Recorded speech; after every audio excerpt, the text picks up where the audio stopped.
اگر کل کو وہ مر گیا اور ہم اس کے لیے کچھ نہیں کر سکے تو کتنا پچھتائیں گے. ایک وہ صحیح راہ پر چل کر بھی بے موت مارا گیا. دیکھو سردار، میں جانتا ہوں تم اعتبار نہیں کر سکتے، لیکن میرے کہنے پر بس ایک دفعہ اعتبار کر لو. ہم اسے قبیلے کے اندر نہیں آنے دیں گے، اسے قبیلے کے باہر ہی رکھیں گے. وہیں رہ کر وہ اپنی حفاظت خود کرے گا. میں تمہیں اس کا ذمہ لینے کے لیے ہرگز نہیں کہوں گا، لیکن اسے ایک موقع دے دو. میرے کہنے پر خدا کے لیے اسے ایک موقع دے دو. اس کام سے ہمارے قبیلے سے کوئی تعلق نہیں ہوگا، وہ وہیں باہر رہے گا، لیکن اسے اس طرح سے مرنے کے لیے مت چھوڑو. وہ یقیناً اس پر ترس کھا رہا تھا، جبکہ سردار خاموشی سے اسے دیکھ رہا تھا. یہ تمہارا دل کسی دن تمہیں بہت بڑے پچھتاوے پر مجبور کرے گا. جس طرح کسی پر ترس کھا کر اعتبار کر لیتے ہو نا، اس طرح پچھتاوے دور نہیں ہیں تم سے. اگر تمہیں لگتا ہے وہ شخص اعتبار کے لائق ہے تو ٹھیک ہے، بھروسہ کر لو اس پر، لیکن میں بھروسہ نہیں کر سکتا. میں تمہیں اجازت دیتا ہوں اس شخص کو یہاں رکھنے کی، صرف اس لیے کہ تم میرے سب سے قابل اعتبار انسان ہو. باقی اگر میں اپنی بات کروں تو مجھے اس شخص پر یقین نہیں ہے، نہ آج ہے نہ آنے والے کال میں کبھی ہوگا. مجھے لگ رہا ہے تم غلطی کر رہے ہو. یاد رکھنا، اس غلطی کی سزا ہوگی اور اس کے ذمہ دار تم ہوگے. وہ اپنی بات کہتے ہوئے اچانک اپنی جگہ سے اٹھ کر قبیلے کی طرف چلا گیا، جبکہ یوسف خاموشی سے اسے جاتے ہوئے دیکھتا رہا. پھر گہری سانس لے کر اٹھ گیا تھا. اسے راغب کو بتانا تھا اس قبیلے میں رہنے کی اجازت مل گئی ہے، اور وہ جانتا تھا جس طرح سردار نے کہا ہے اس شخص کی ذمہ داری اس پر ہوگی. یہ امتحان سے کم نہیں ہوگا. کیا تم سچ کہہ رہے ہو؟ مجھے یقین نہیں آ رہا یوسف. تم نے میرے لیے سردار سے بغاوت کی، میرے لیے تم نے اتنا بڑا قدم اٹھایا. میں تمہارا شکر گزار ہوں، میں تمہارا احسان مند ہوں. میں کبھی زندگی میں تمہارا یہ احسان اتار نہیں پاؤں گا. اگر زندگی میں کچھ کرنے کا موقع ملا تو تمہارا یہ احسان ضرور اتاروں گا. میں تمہارے سامنے ہاتھ جوڑتا ہوں. تم نے آج جو میرے لیے کیا شاید وہ کوئی کبھی کسی کے لیے نہیں کرے گا. میں اپنے کیے پر شرمندہ ہوں. میں نے جو تمہارے ساتھ کیا اس کے باوجود بھی تم نے نرمی دکھائی، میرے لیے اتنا بڑا قدم اٹھایا، سردار سے میرے لیے بات کی، اس کے خلاف گئے.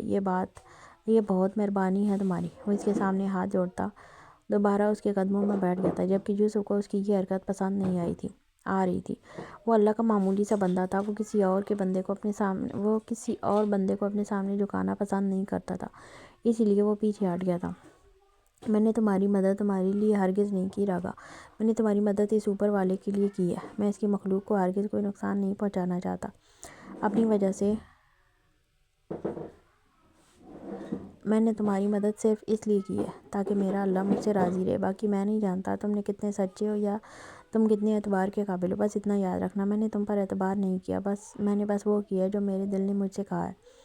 میں نہیں جانتا مجھے ایسا کرنا بھی چاہیے یا نہیں، لیکن یاد رکھنا تم اعتبار کے قابل نہیں ہو، میرے لیے بالکل بھی نہیں. اور دوسری بات، میں سردار کے خلاف نہیں گیا اور نہ ہی کبھی سردار کے خلاف جا سکتا ہوں. سردار میرے لیے میرا بھائی ہے،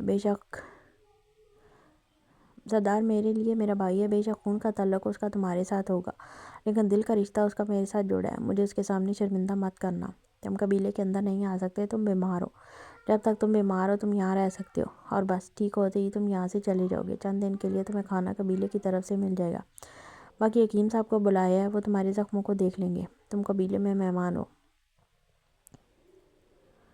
اور میں امید کرتا ہوں کہ جب تم مکمل صحت یاب ہو جاؤ گے یہاں سے چلے جاؤ گے. ایک بات یاد رکھنا،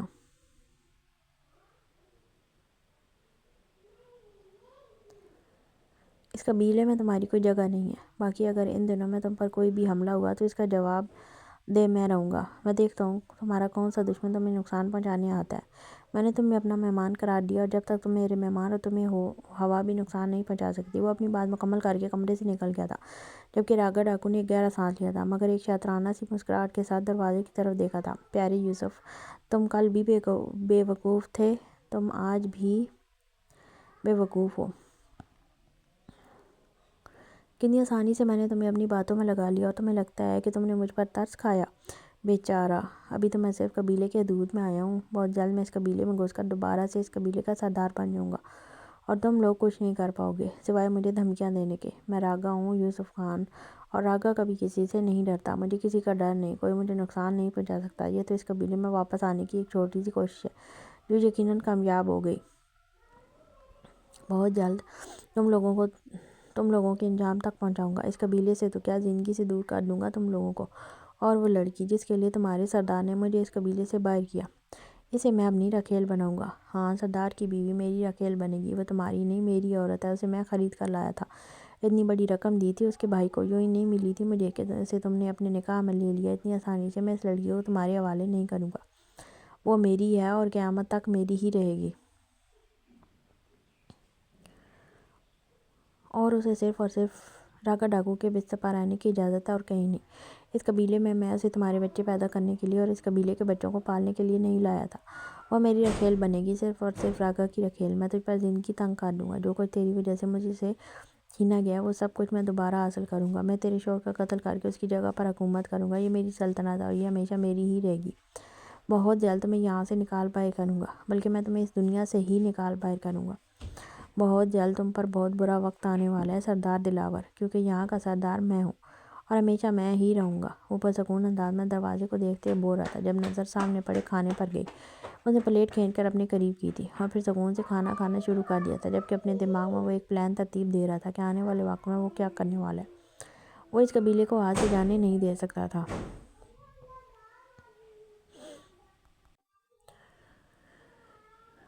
بالا اسے زبردستی اس کے گھر تک لایا تھا، جبکہ گاڑی سے نکلتے وہ گاڑی کا دوسرا دروازہ کھولتا اسے باہر نکال چکا تھا۔ نہ جانے آج اس کا موڈ کیسے بن گیا تھا گاڑی میں آنے کا۔ ویسے شہر میں وہ ہمیشہ گھوڑے پر آنا پسند کرتا تھا کیونکہ وہ جلدی پہنچ سکتا تھا، لیکن آج اس کا اچانک ہی موڈ بنا تھا کہ وہ گاڑی میں جائے گا۔ اس کا بازو پکڑا اسے گاڑی سے نکالتے ہوئے گھسیٹتے ہوئے گھر کے دروازے پر لے کر آ گیا تھا۔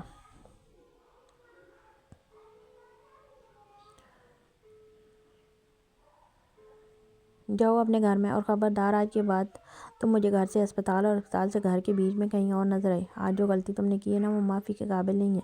اس کا حساب میں رخصتی کے بعد کروں گا۔ ہاں لیکن فی الحال تم اپنی تیاری مکمل کرو۔ اپنی ماں کو بتا دو نکاح کے بارے میں۔ میں اس معاملے میں مزید کسی طرح کی دیر نہیں ہونے دوں گا۔ اپنے بھائی کے بھی کانوں سے یہ بات نکال دینا کہ میں تمہیں طلاق کسی قیمت پر نہیں دوں گا۔ اسی لیے بہتر ہوگا کہ وہ بار بار میرے راستے میں آنا بند کر دے، ورنہ یہ نہ ہو کہ اس توقع سے میں وہ اپنا کوئی نقصان کروا بیٹھے۔ میں اپنے سالے کو کوئی نقصان نہیں پہنچانا چاہتا۔ میں ہرگز نہیں چاہتا کہ میں تمہارے دکھ کی وجہ بنوں، لیکن اس طرح کی حرکتیں کر کے تم میری غیرت کو للکار رہی ہو اور یہ بات تمہارے لیے بالکل بھی ٹھیک نہیں رہے گی۔ ایک دفعہ اگر تم نے میری غیرت پر سوال اٹھایا تو سب سے پہلے تمہارا قتل کروں گا۔ اس بندوق کی ساری گولیاں تمہارے اندر اتار دوں گا۔ آج کے بعد اگر کسی غیر مرد کے ہاتھ میں مجھے تمہارا ہاتھ نظر آیا، دل تو چاہ رہا ہے کہ اس وقت بھی تمہارا ہاتھ کاٹ دوں، لیکن تمہاری پہلی اور آخری غلطی سمجھ کر معاف کر ہوں۔ بہتر ہوگا آج کے بعد دوبارہ تم اس طرح کی حرکت کرنے سے پہلے 1000 دفعہ سوچو۔ اپنی ماں کو بتا دو نکاح کے بارے میں، کیونکہ اب میں کسی طرح کی دیر نہیں کروں گا۔ 1 ہفتے کے بعد میں تمہیں یہاں سے لینے کے لیے آؤں گا۔ تمہاری رخصتی ہوگی اور ہر قیمت پر ہوگی۔ وہ اسے کھلے عام دھمکی دے رہا تھا، جبکہ بیلا کچھ نہیں کہہ پائی تھی۔ ایک تو اسے اس انسان سے خوف محسوس ہو رہا تھا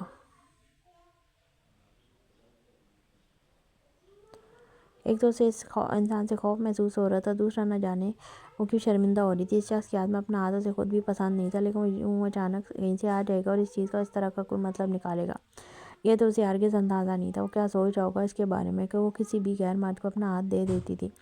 وہ نہ جانے کیوں اس ڈاکو کے سامنے اپنی صفائی دینا چاہتی تھی۔ یہ اسے بتانا چاہتی تھی کہ وہ ایسی نہیں ہے جیسے وہ سوچ رہا ہے۔ زندگی میں پہلی دفعہ کسی نے اسے اس طرح کا ہاتھ تھاما تھا اور وہ خود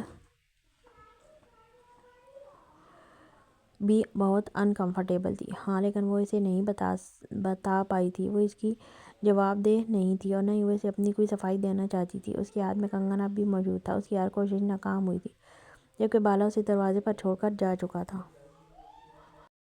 وہ خاموشی سے گھر کے اندر داخل ہو گئی تھی۔ اس پر بہت ساری سوچیں سوار تھیں۔ جس طرح بالا اسے دھمکی دے کر گیا تھا،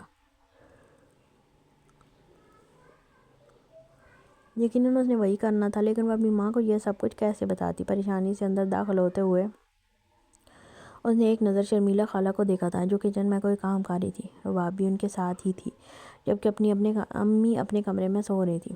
وہاں وہ اسی طرح سے اپنے کمرے میں داخل ہوتی اپنے بیڈ پر آ بیٹھی تھی۔ یہ سب کچھ اس کے لیے بہت مشکل ہوتا جا رہا تھا اور وہ کچھ بھی سمجھ نہیں پا رہی تھی کہ اسے کیا کرنا چاہیے۔ کیا مطلب رخصتی اتنی جلدی؟ پہلے تو ہی کہہ رہا تھا کہ تو فی الحال رخصتی کے لیے تیار نہیں ہے، تو بیلا کو ٹائم دینا چاہتا ہے اس رشتے کو سمجھنے کا۔ اب تو اچانک رخصتی کی بات کر رہا ہے۔ رات کا کھانا لگ چکا تھا، جبکہ آج دوام بھی ان کے ساتھ ہی نیچے کھانا کھا رہی تھی جب بالا نے اچانک کہہ دیا کہ وہ بیلا کی رخصتی کرنا چاہتا ہے، وہ بھی 1 ہفتے کے اندر اندر۔ جہاں سردار یہ بات سن کر حیران ہوا تھا، وہیں دوام بھی اسے دیکھنے لگی تھی۔ سردار کی حیرت کی وجہ یہ تھی کہ بالا خود ہی رخصتی کے لیے راضی نہیں تھا، ورنہ شاید وہ اس دن اسے قبیلے سے جانے ہی نہیں دیتا، لیکن اب اچانک وہ خود ہی رخصتی کے لیے تیار ہو گیا تھا اور وہ کافی غصے میں بھی لگ رہا تھا۔ نہ جانے کیا بات تھی جس نے اسے چڑھا دیا تھا کہیں وہ لڑکی پھر سے اس کے لیے کوئی امتحان نہ بن گئی ہو۔ ہاں میں نے یہ انکار کیا تھا، لیکن اب میں ہی اقرار کر رہا ہوں۔ میرے خیال میں اپنی امانت کا خیال خود رکھنا چاہیے، کسی دوسرے کے سر پر نہیں ڈالنا چاہیے۔ اب بیلا میری بیوی ہے، میری منقوہ ہے، اس کا خیال رکھنا، اس کی ذمہ داری اٹھانا میرا کام ہے، اس کے بھائی کا نہیں۔ اس لیے میں نے سوچا ہے کہ اب مجھے رخصتی لینی ہے، وہ بھی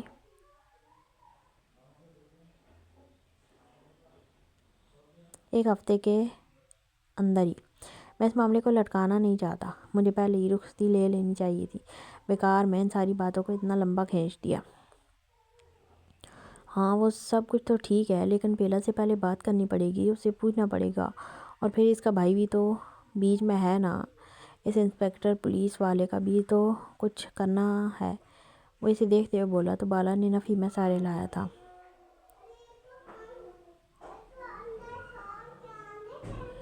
بیلا کو میں بتا چکا ہوں، بس وہ اپنی ماں کو بتا دے، اس کے بعد فوراً ہی رخصتی کر لیں گے۔ اس کی ماں کو ہمارے نکاح کے بارے میں نہیں پتہ، باقی سب لوگ جانتے ہیں۔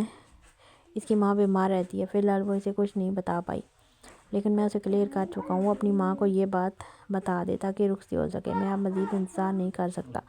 وہ جیسے بات ہی ختم کر رہا تھا، جبکہ یہ جان کر کہ بیلا کی ماں ان کے نکاح کے بارے میں نہیں جانتی۔ سردار کو تھوڑا عجیب لگا تھا، اتنی بڑی بات بھلا وہ انسپیکٹر اپنی ماں سے کیسے چھپا سکتا تھا۔